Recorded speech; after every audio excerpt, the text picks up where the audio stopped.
Hello friends, मैं के दत्ता और आपका स्वागत करता हूं गोल्ड क्लासेस में। आज है 5 मई 2022। 5 मई 2022 को करंट अफेयर्स के जितने भी इंपॉर्टेंट क्वेश्चंस बनते हैं आज हम डिस्कस करेंगे और उससे रिलेटेड जितने भी इंपॉर्टेंट फैक्ट्स बनते हैं उस पर वही हम डिस्कशन करेंगे। तो चलिए बढ़ते हैं आज के करंट अफेयर्स की तरफ। आज का पहला क्वेश्चन है, when was international coal miners day celebrated recently? हाल ही में अंतर्राष्ट्रीय कोयला खनिक दिवस कब मनाया गया? तो इसका सही उत्तर है 4 मई 2022। 4 मई 2022 को अंतर्राष्ट्रीय कोयला खनिक दिवस मनाया गया। अब ये मनाया क्यों जाता है? देखिए, कोयला खनन जो है वो बहुत ही डेंजरस यानी कि बहुत ही खतरनाक काम है, जिसमें बहुत लोगों की जानें भी चली जाती हैं। ठीक है, और इसी योगदान को सराहने के लिए ये दिवस मनाया जाता है। भारत में कोयला माइनिंग के लिए सबसे बड़ी कंपनी कौन सी है? वो है CIL यानी कि कोल इंडिया लिमिटेड। और इसकी कितनी सब्सिडियरीज है? इसकी सब्सिडियरीज है 8 और अब बढ़ के 9 हो चुकी हैं। तो चलिए बढ़ते हैं अगले क्वेश्चन की तरफ। Which tech giant announced an alliance with the government of Arunachal Pradesh to introduce STEM for Girls program? किस टेक दिग्गज ने STEM for Girls कार्यक्रम शुरू करने के लिए अरुणाचल प्रदेश सरकार के साथ गठबंधन की घोषणा की? तो ये घोषणा की है IBM ने।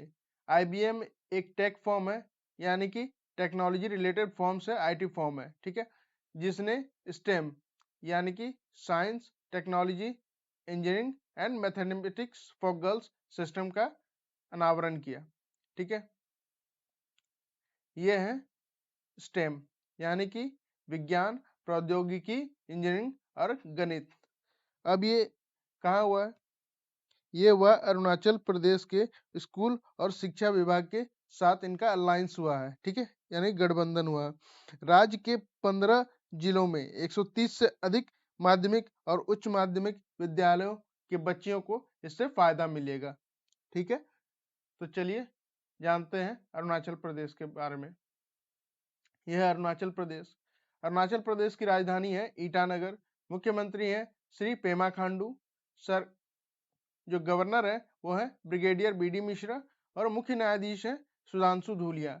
यहाँ की लोकसभा सीट है 2, राज्यसभा सीट है 1 और विधानसभा सीट है 60। यह है अरुणाचल प्रदेश। चलिए जानते हैं अरुणाचल प्रदेश के बारे में और ज्यादा जानकारी। अरुणाचल प्रदेश की जो नृत्य है वो है हिरी खिनिंग। इसकी जो नदियां हैं वो है ब्रह्मपुत्र, कामेंग, सुबनसिरी और दिबांग। जो नेशनल पार्क है वो है नामदफा, नामेरी और मोलिंग नेशनल पार्क। यहाँ की जो वाइल्ड लाइफ सेंचुरी है वो है दिबांग, पखुई, डेंग एरिंग, मोहसो, कामलांग और टाल वैली और ईटानगर वाइल्ड लाइफ सेंचुरी। यहाँ की जो टाइगर रिजर्व है वो है पक्के टाइगर रिजर्व। और जो महोत्सव है ना, फेस्टिवल है, वो है आदिस का सोलुंग और पक्के पागा हॉर्नबिल फेस्टिवल। तो चलिए बढ़ते हैं अगले क्वेश्चन की तरफ। Which sports journalist has been banned by BCCI for 2 years? BCCI ने किस खेल पत्रकार को 2 साल का प्रतिबंध लगाया? इसका सही उत्तर है बोरिया मजुमदार। तो ये जो प्रतिबंध है वो लगा क्यों है? दरअसल बात यह है कि बोरिया मजुमदार जी पे एक आरोप है कि उन्होंने जो भारत क्रिकेट टीम के जो खिलाड़ी हैं रिद्धिमान शाह, उनको डराया और धमकाया। बस इसी आरोप के कारण उन्हें बैन कर दिया गया। यह है बोरिया मजुमदार और उनके साथ ही हैं रिद्धिमान शाह। तो किसने बैन किया है? BCCI ने। तो चलिए जानते हैं BCCI के बारे में। यह है BCCI यानी कि भारतीय क्रिकेट नियंत्रण board, board of control for cricket in India. इसकी स्थापना कब हुई थी? दिसंबर 1928 में। इसका मुख्यालय कहाँ है? वह है मुंबई में। इसके अध्यक्ष कौन है? अध्यक्ष है सौरभ गांगुली और सचिव है अमित शाह के बेटे जय शाह। तो चलिए बढ़ते हैं अगले क्वेश्चन की तरफ। प्रधानमंत्री Narendra Modi met with Prime Minister of which country on the sidelines of the second India Nordic Summit? दूसरे भारत नॉर्डिक शिखर सम्मेलन के मौके पर PM नरेंद्र मोदी ने किस देश के प्रधानमंत्री से मुलाकात की? तो इसका सही उत्तर है फिनलैंड। टोटल दुनिया में है ना डेनमार्क, आइसलैंड, फिनलैंड, स्वीडन और नॉर्वे, ये सारे नॉर्डिक देश हैं और प्रधानमंत्री नरेंद्र मोदी अभी इन देशों के आधिकारिक यात्रा पे हैं। ठीक है, और इसी में एक देश है फिनलैंड जिनके प्रधानमंत्री के साथ उन्होंने मुलाकात की। तो चलिए बढ़ते हैं अगले क्वेश्चन की तरफ। Where is world's only white coloured grey headed swamp hen found? विश्व का एकमात्र सफेद रंग का स्लेटी सिर वाला स्वैम्प हैन कहाँ पाया जाता है? तो इसका सही उत्तर है मंगलाजोड़ी वेटलैंड, यानी कि मंगलाजोड़ी आर्द्रभूमि। ठीक है, अब मंगलाजोड़ी आर्द्रभूमि है कहाँ पर? वह है उड़ीसा में और ये इस तरह का दिखता है। जो सफेद रंग का स्लेटी सिर वाला स्वैम्प है ना, वो इस तरह का दिखता है। तो चलिए जानते हैं उड़ीसा के बारे में। ठीक है, उड़ीसा की जो राजधानी है वो है भुवनेश्वर। उसके जो मुख्यमंत्री हैं वो है श्री नवीन पटनायक, राज्यपाल हैं श्री गणेशी लाल और मुख्य न्यायाधीश हैं श्री एस मुरलीधर। उड़ीसा की लोकसभा सीट है 21, राज्यसभा सीट है 10 और विधानसभा सीट है 70। तो चलिए जानते हैं और उड़ीसा के बारे में। उड़ीसा जो 1 अप्रैल को अपना स्थापना दिवस मनाता है, जिसे हम उड़ीसा दिवस या उत्कल दिवस भी कहते हैं। इसके जो प्रमुख नृत्य हैं वो है ओडिसी, सावरी, घुमारा, पेनका, मुनारी और छऊ। यहाँ की जो प्रमुख नदियां हैं वो है महानदी, बैतरनी, ब्रह्मणी और बुद्धवाला। जो यहाँ के राष्ट्र उद्यान है वो है भितरकनिका, सिमलीपाल राष्ट्र उद्यान। जो वन्यजीव अभ्यारण्य है वो है डाहा, हाडागढ़, कोठागढ़, उषा कोठी वन्यजीव अभ्यारण्य। जो टाइगर रिजर्व है वो है सतकोसिया टाइगर रिजर्व। और यहाँ के जो प्रमुख त्योहार है ना वो है रथ यात्रा और नुआखाई। नुआखाई का मतलब क्या है? नुआ मतलब नया नया और खाई का मतलब है भोजन। जब नया फसल पकता है ना तब ये त्योहार मनाते हैं, यानी कि नया भोजन। यहाँ के जो मंदिर है वो है कोणार्क, जगन्नाथ और मुक्तेश्वर मंदिर। तो चलिए बढ़ते हैं अगले क्वेश्चन की तरफ। Tata technologies offer to set up electric vehicle production centre in which state? Tata technology ने किस राज्य में इलेक्ट्रिक वाहन उत्पादन केंद्र स्थापित करने की पेशकश की? तो इसका सही उत्तर है पंजाब। पंजाब के जो पंजाब के जो नए मुख्यमंत्री हैं श्री भगवंत मान, उनसे मिलके टाटा टेक्नोलॉजीज के जो अधिकारी हैं उन्होंने ये पेशकश की। तो चलिए बढ़ते हैं अगले क्वेश्चन की तरफ।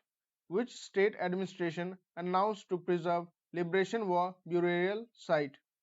किस राज्य प्रशासन ने मुक्ति संग्राम कब्रिस्तान को संरक्षित करने की घोषणा की? तो इसका सही उत्तर है त्रिपुरा। त्रिपुरा के अगरतला राज्य प्रशासन ने मुक्ति संग्राम कब्रिस्तान को संरक्षित करने की घोषणा की। तो चलिए बढ़ते हैं अगले क्वेश्चन की तरफ। Where did UP CM Yogi Adityanath unveil the statue of Brahmaleen Mahant Avaidyanath? UP के सीएम योगी आदित्यनाथ ने ब्रह्मलीन महंत अवध्यनाथ की प्रतिमा का अनावरण कहाँ किया? तो इसका सही उत्तर है उत्तराखंड। दरअसल बात यह है कि यूपी के जो मुख्यमंत्री हैं श्री योगी आदित्यनाथ, वो अभी अपने पैतृक आवास के यात्रा पर हैं। ठीक है, वहीं उन्होंने इनका अनावरण किया, जो मूर्ति है उसका अनावरण किया। ये है ब्रह्मलीन महंत अवध्यनाथ। अब वो कहाँ के आधिकारिक यात्रा पे है? उत्तराखंड। तो चलिए जानते हैं उत्तराखंड के बारे में। उत्तराखंड की जो राजधानी है वो है देहरादून। और यहाँ पर एक समर कैपिटल भी है जिसको हम गैरसैंण भी कहते हैं। ठीक है, वहाँ के मुख्यमंत्री हैं पुष्कर सिंह धामी, राज्यपाल है गुरमीत सिंह और मुख्य न्यायाधीश है संजय कुमार मिश्रा। यहाँ की जो लोकसभा सीट है वो 5 है, राज्यसभा सीट है 3 और विधानसभा सीट है 70। चलिए जानते हैं और उत्तराखंड के बारे में। उत्तराखंड की जो प्रमुख नृत्य हैं वो है गढ़वाली, कुमायूनी, झोरा और रासलीला। जो नदियां हैं वो है गंगा, अलकनंदा, भागीरथी और यमुना। राष्ट्रीय उद्यान है जिम कॉर्बेट, राजाजी और नंदा देवी फ्लावर वैली। यहाँ की जो वाइल्ड लाइफ सेंचुरी है वो है बिनसर, पंगोट और Kilbury bird Govind Kilbury bird sanctuary और गोविंद पशु विहार। टाइगर रिजर्व है कॉर्बेट और कालागढ़ टाइगर रिजर्व। जो प्रमुख त्योहार है वो है हरेला, बटौली और फूलदेही त्योहार। तो चलिए बढ़ते हैं अगले क्वेश्चन की तरफ। Which country fired a ballistic missile towards the sea of its east coast on Wednesday? किस देश ने बुधवार को अपने पूर्वी तट से समुद्र की ओर एक बैलिस्टिक मिसाइल दागी? तो इसका सही उत्तर है नॉर्थ कोरिया।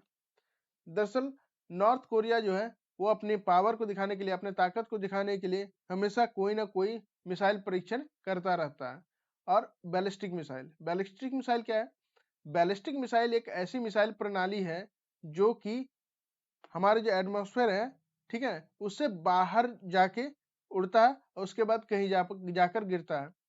इसकी जो रेंज है वो लगभग 3000 से लेके 10,000 किलोमीटर तक में होती है। तो अभी नॉर्थ कोरिया ने किया है। तो जानते हैं नॉर्थ कोरिया के बारे में। नॉर्थ कोरिया की कैपिटल है प्योंगयांग। इसकी जो मुद्रा है वो है उत्तर कोरियाई वॉन। सर्वोच्च नेता यानी कि तानाशाह किम जोंग उन। और यहाँ की संसद को क्या कहते हैं? यहाँ की संसद को कहते हैं सुप्रीम पीपुल्स असेंबली। तो चलिए बढ़ते हैं अगले क्वेश्चन की तरफ। Which country band all service sector exports Russia on Wednesday? किस देश ने बुधवार को रूस को सभी सेवा क्षेत्र के निर्यात पर प्रतिबंध लगा दिया? तो इसका सही उत्तर है नॉर्वे। दरअसल बात यह है कि रशिया ने जब से यूक्रेन पर हमला किया है तब से लगभग हर देश उसके खिलाफ हो चुका है और वहां से अपनी सारी सेवाएं बंद करवा रहा है। ठीक है, कुछ देशों ने अपने एक्सपोर्ट्स बंद करवा दिए, कुछ देशों ने आधिकारिक यात्राएं बंद करवा दिया है और बहुत सारी प्राइवेट कंपनीज हैं, प्राइवेट फर्म्स हैं जिन्होंने अपनी सेवाएं देना वहां पर बंद कर दिया है, वहां से अपनी कंपनीज को हटा लिया है और वापस बुला लिया है। और इसी क्रम में एक नया देश जुड़ गया है नॉर्वे, जिन्होंने अपनी सारी सेवाएं रशिया में देना बंद कर दिया है। तो चलिए जानते हैं नॉर्वे के बारे में। यह है नॉर्वे। नॉर्वे की राजधानी है ओस्लो। यहाँ की मुद्रा है नॉर्वेयन क्रोना। यहाँ के जो प्राइम मिनिस्टर है जोनास गहर स्टोर और राष्ट्रपति है मसूद खरकनी। तो आज के लिए इतना ही। और वीडियोस आपको कैसा लगा? आज मैंने कुछ अलग करने का कोशिश किया जिसमें मैंने हिंदी में ज्यादातर चीजें दी हैं ताकि किसी को भी किसी तरह की दिक्कत ना आए। तो आपको ये वीडियो कैसा लगा मुझे कमेंट्स में लिख के बताइए। इस वीडियो को शेयर कीजिए ज्यादा से ज्यादा लोगों को तक, ताकि हर किसी को जानकारी मिले। इसको लाइक कीजिए और सब्सक्राइब कीजिए ताकि हर दिन इसका नोटिफिकेशन आप तक पहुंच जाए। और वीडियोस के सारी पीडीएफ जो है वो टेलीग्राम ग्रुप में दे दिया गया है। आप वीडियो के डिस्क्रिप्शन बॉक्स में जाके उसका लिंक पे क्लिक करके इसे ज्वाइन कर सकते हैं और इसका लाभ उठा सकते हैं। तो आज के लिए इतना ही। देखने के लिए धन्यवाद।